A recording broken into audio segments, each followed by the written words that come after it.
Hello everyone, welcome again to another CenturyLink scouting report with me, Ross Fletcher, here on SoundersFC.com.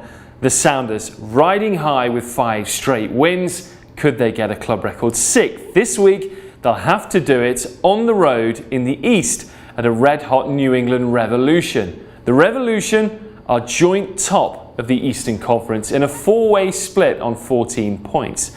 They've done really well this year under Jay Heaps against what some would think are the expectations. They're not seen as one of the glamour clubs. What has Jay Heaps done to get them into this 4-3-2 situation?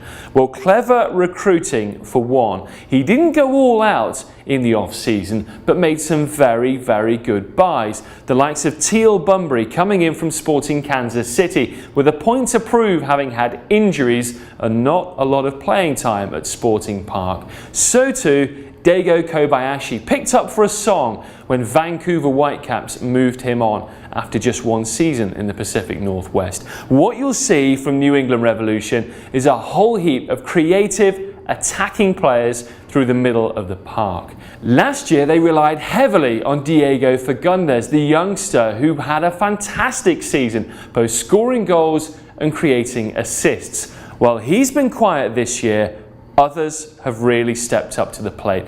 In particular, Lee Win, who got the winning penalty at Toronto in their last game at BMO Field. That, for me, capped off a terrific all-round display from him. He leads the way with 4 goals overall for New England, but in that match at Toronto, it was all about his presence in the middle and upper part of the field. We know he's got potential. I think this year he's really starting to come into his own. We saw the flicks and tricks, but also his ability to link up play with his fellow midfielders and attackers. He also has an eye for goal. He's scored some really good goals this season that have helped New England.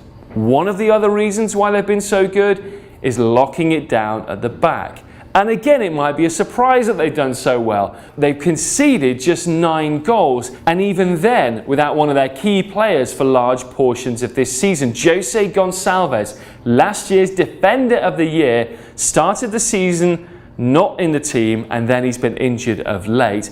But they've done a really good team job of not conceding goals. Will Clint Dempsey and Obafemi Martins test them this weekend? I'm sure they will, but for New England Revolution, they can be very pleased with their start to the season so far. If you want to watch the game, it's top of the West and one of the top teams in the East. It's 3 o'clock our time on the West Coast. You can see the game on Q13 Fox and also the radio call on 97.3 Cairo FM. I'm Ross Fletcher, and that's your CenturyLink scouting report here on SoundersFC.com. I'll see you next time.